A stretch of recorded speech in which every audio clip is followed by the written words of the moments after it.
اگر کوئی آدمی رکن اور مقام ابراہیم کے درمیان کھڑے ہو کر روزے کی حالت میں 3000 سال تک نمازیں پڑھتا رہے، اللہ کی عبادت کرتا رہے، اور پھر اس حالت میں وہ فوت ہوا کہ اس کے دل میں میری اہل بیت کا بغض ہوا، تو وہ جہنم میں جائے گا۔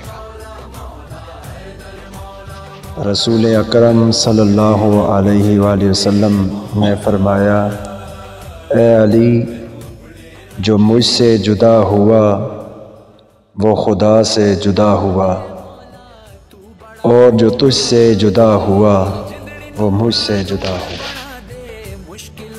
رسول کریم صلی اللہ علیہ وآلہ وسلم نے ارشاد فرمایا، اس ذات کی قسم جو شخص میرے اہل بیت سے بغض رکھے گا، اللہ اسے دوزخ میں ڈالے گا۔